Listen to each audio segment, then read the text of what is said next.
Look at all these veggies. I can already tell you that I won.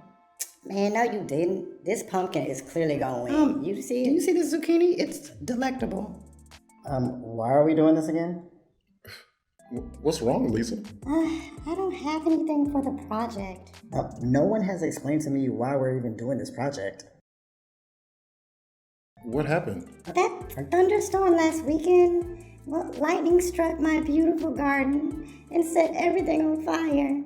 There's nothing to show now but ashes and just rocks. Man, Lisa, I don't know what type of luck you have, but just keep believing, girl, you know? Yeah, thoughts and prayers, thoughts and prayers. You better pray hard. Really Well, hard. Lisa, you will succeed. And so will your garden. In fact, it's a common practice to set certain areas on fire to spark new growth in an ecosystem. That sounds like a crime. Many crimes, actually. Well, just know that ecosystem will return to normal. And usually it'll be even better than what it was in terms of biodiversity. It may take a while though. What animals or plants would want to live and grow in a wasteland like that? Well, they don't just show up whenever they want to. It happens in a certain order, like a line of succession. What's that? Oh, I watched a show like that. It was called that. Yes, there is one. In that show, they were trying to determine who would take over the business after their dad passed away.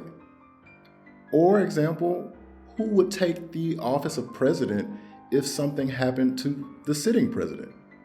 That's all called succession. And it happens in ecosystems after some sort of disturbance. It's called ecological succession, which is the gradual change of populations in an ecosystem after a disturbance. So, in Lisa's case, what was the disturbance? The fire. Right. And what remained after the fire? What, ashes and rocks or something? Well, what do you think would come back to that environment first to live? The bunnies or the vegetables? Man, well, definitely not the bunnies. They all got smoked. Well, I don't really see how either one would come back. Right. Neither of these would be pioneer species in this case. Pioneers, like in history? Exactly. Pioneer species would be the first species to return to an ecosystem after an ecological disturbance. Think of, have you ever seen anything growing on rocks? Ugh, what, like that nasty green stuff that be on rocks?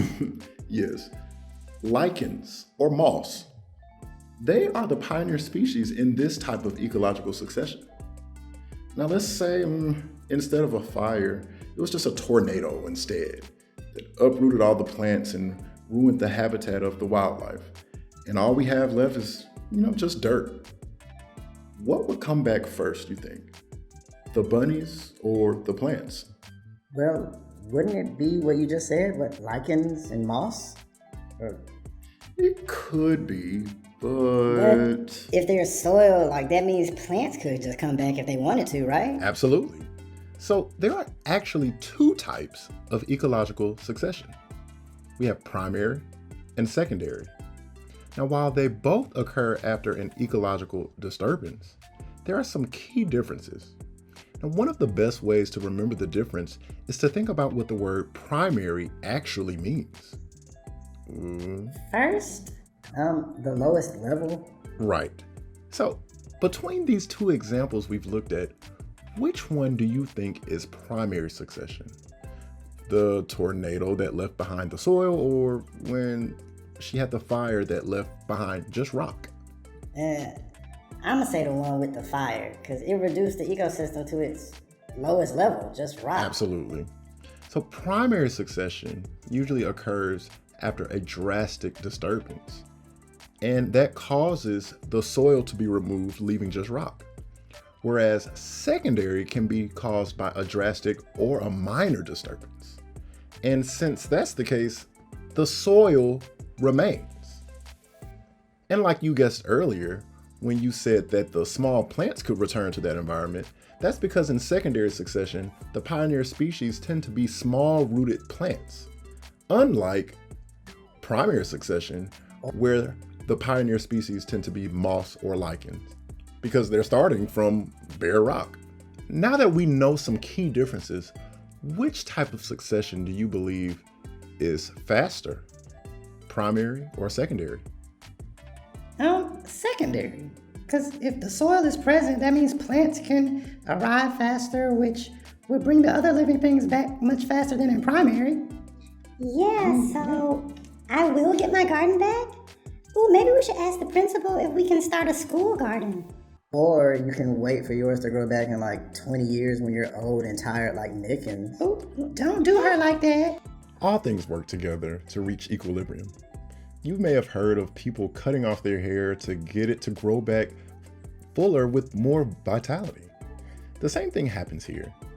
Now, while it could be a terrible volcano or a forest fire or a tornado, it could also be something as simple as mass deforestation or overgrazing that can trigger ecological succession.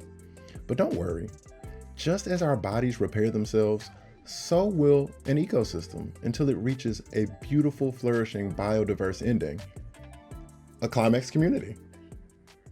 All right, class dismissed. Y'all can go. Get out of here. But I do like that school garden idea, Let's go ahead and start that. Wait, that's it? So what do we grow these vegetables for? Boy, hush and go to class. No, I sat here and planted vegetables and waited a whole 6 months for... Man, I'm tired of these projects and assignments with just no explanation. What is this for? Some YouTube channel we've never seen?